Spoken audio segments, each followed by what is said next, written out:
যখনই অভাবে পড়ে যাবেন, আল্লাহ সুবহানাহু ওয়া তাআলার এই দুইটি নাম 33 বার পাঠ করবেন, আপনাকে আল্লাহ তাআলা সম্পদ এমন ভাবে দেওয়া শুরু করবেন যে আপনি কল্পনাও করতে পারবেন না। সম্পদ শুধু আসতেই থাকবে, আসতেই থাকবে, আপনার কল্পনার বাহিরে। সুবহানাল্লাহি ওয়া বিহামদিহি।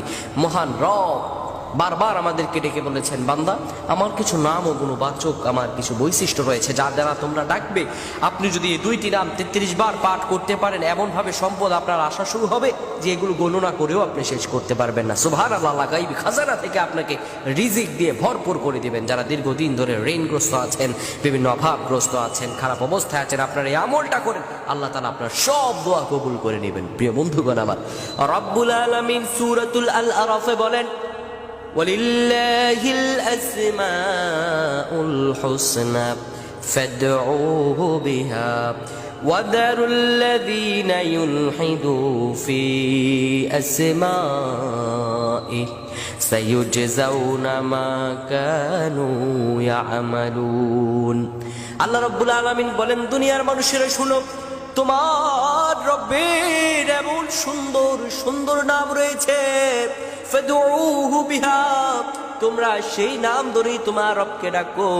ওয়াদারুল্লাযীনা ইউলহিদু ফি আসমাইহি, তাদেরকে বর্জন করো যারা তোমার রবের নামকে বিকৃত করে থাকে, তাদেরকে তোমরা বর্জন করে দাও যারা বিকৃত করে আল্লাহ রাব্বুল আলামিন তাদের সম্পর্কে ভালোই খবর রাখেন। প্রিয় ভাইরা আমার, আপনি যখন বিপদে পড়ে যাবেন, অভাবগ্রস্ত হয়ে যাবেন, আপনি যদি এই দুইটি দোয়া 33 বার করে পাঠ করতে পারেন, আল্লাহ রাব্বুল আলামিন আপনার নসিব খুলে দিবেন। এত সম্পদ আপনার আসবে আপনি কল্পনা করতে পারবেন না। দুইটি দোয়া কি?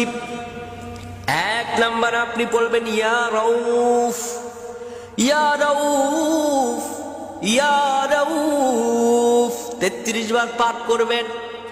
33 বার পাঠ করার পরে এরপরে আপনি পড়বেন, ইয়া রাজ্জাক, ইয়া রাজ্জাক, ইয়া রাজ্জাক। এটাও 33 বার পাঠ করবেন। দুটি দোয়া আপনি 33 বার পাঠ করবেন। এক নম্বরে ইয়া রাউফ, 2 ইয়া রাজ্জাক, ইয়া রাউফ, ইয়া রাজ্জাক।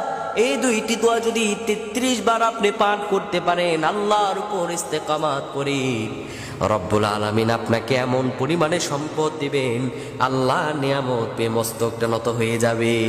সুবহানাল্লাহ। আল্লাহ নিয়ামত পেয়ে আপনার দিলটা খুশি হয়ে যাবে। আল্লাহ এই জন্য বলছেন, বান্দা হতাশ হবে না। ওয়ালা সাউফা ইউতিকা রাব্বুকা ফাতারদা, আর রব তোমাকে শীঘ্রই এত নিয়ামত দিবেন, এত নিয়ামত দিবেন, ফাতারদা, তুমি খুশি হয়ে যাবে, মস্তক নত হয়ে যাবে আপনার। এই জন্য ধৈর্য, আল্লাহ রব্বুল আলামিনের কাছে চাইতে হলে আপনার ধৈর্য ধারণ করে চাওয়া লাগবে। রব্বুল আলামিন আপনাকে সেইভাবে রহম দিয়ে ভরপুর করে দিবেন। আল্লাহ তাআলার কাছে আপনার সেইভাবে চাইতে হবে। মহান রবের কাছে যদি হৃদয়ের আকুতি ভরা চাওয়াটা আল্লাহ তাআলার কাছে চাইতে পারেন, আমার রব আপনাকে কবুল করতে দেরি করবেন না।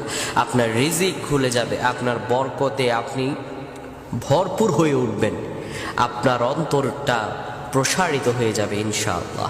তাই আপনারা এই দুটি দোয়া পাঠ করবেন। আল্লাহ আমাদের প্রত্যেকে কবুল করুক। আমরা পড়ছি, আল্লাহুম্মা আমিন।